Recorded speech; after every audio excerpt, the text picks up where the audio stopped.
I have the distinct pleasure tonight of talking about something that touches all of our lives. Jeremy Rifkin, in his great book, The End of Work, in his chapter on black labor, said that it was not the Emancipation Proclamation that freed African Americans from the land. It was the invention of the cotton picking machine.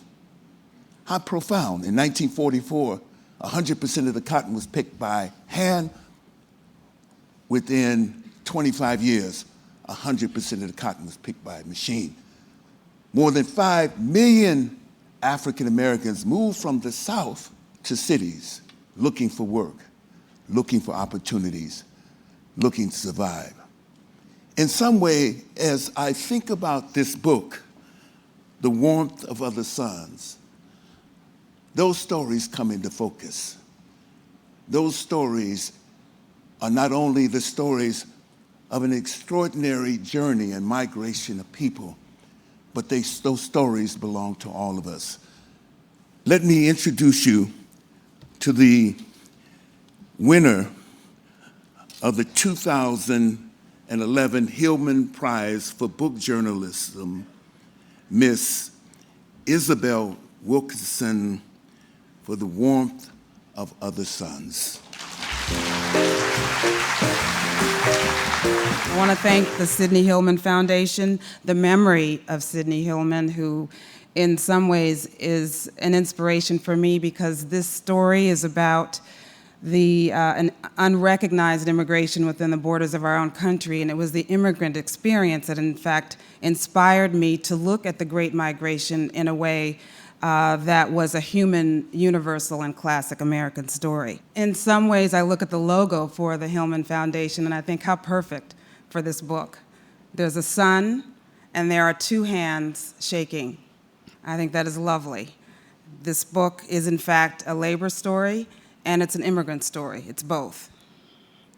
These people defected a caste system that controlled their every step, control the work that they could and could not do. In fact, many of them were never paid for the work that they did. They, in fact, worked for the right to live on the land that they were farming. They were sharecroppers. And so, in many respects, they didn't have the opportunities to even be protected for the basic thing of working. This caste system controlled their very lives and was a matter of life and death for many of them. So they ended up seeking political asylum within the borders of their own country. This is the only time within our country's history that citizens had to leave for another region just to be recognized as the citizens that they had born to become.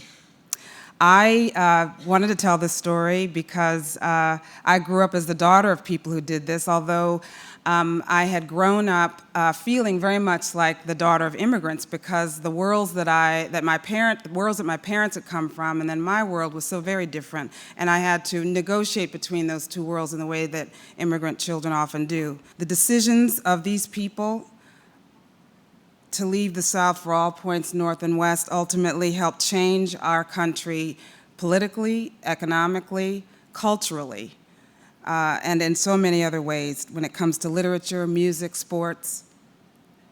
So much of what we take for granted as American literature, American culture from the 20th century is in fact actually the culture and art form of the Great Migration. As Danny Glover mentioned, the incredible movie To Sleep with Anger, much of the work of Toni Morrison and August Wilson, all of these were children of the Great Migration. So many amazing people that we take for granted now, from Miles Davis to John Coltrane to Bill Russell. All of these people are children of the Great Migration, many of whom would not even have existed had there been no migration at all. Their parents wouldn't have met, as would have been the case for me.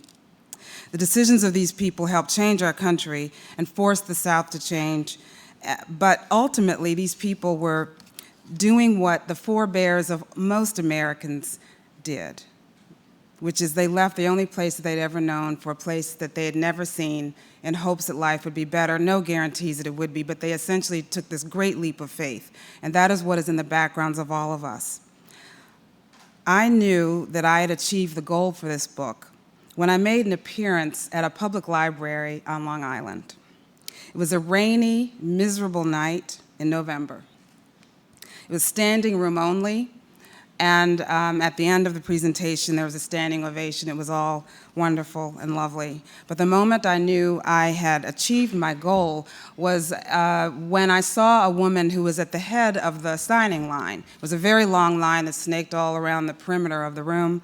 And this woman was there. She was a grandmotherly figure who was, her eyes were red as she stood before me as the first person in line. And as she stood there, she said, she was holding 3 copies of the book, cradling them in her arm, and she said, I can't even begin to talk about the book. I simply can't talk about the book. If I begin to talk about the book, I know I'll cry for sure. I can't talk about the book because the book tells my story. I'm an immigrant from Greece, and this is my story. And it was at that point that I knew I'd achieved my goal, because the goal was always to show that we all have so much more in common than we've been led to believe, and that we all, in many respects, owe a great debt to the people who did the kinds of things that the people in this book did. These people are proxies for the ancestors of almost every American, people who made this great leap of faith to cross the Atlantic in steerage or to cross the Rio Grande or the Pacific Ocean. We owe our very lives in some ways to what they did, and I felt that that is what propelled me to spend 15 years on this book.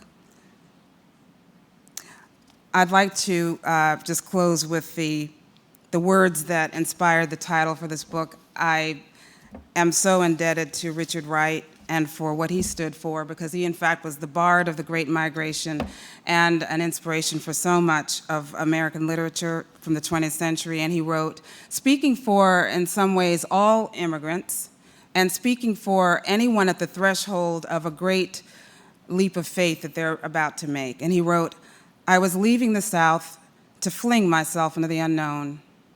I was taking a part of the South to transplant in alien soil, to see if it could grow differently, if it could drink of new and cool rains, bend in strange winds, respond to the warmth of other suns, and perhaps to bloom. Thank you so very much.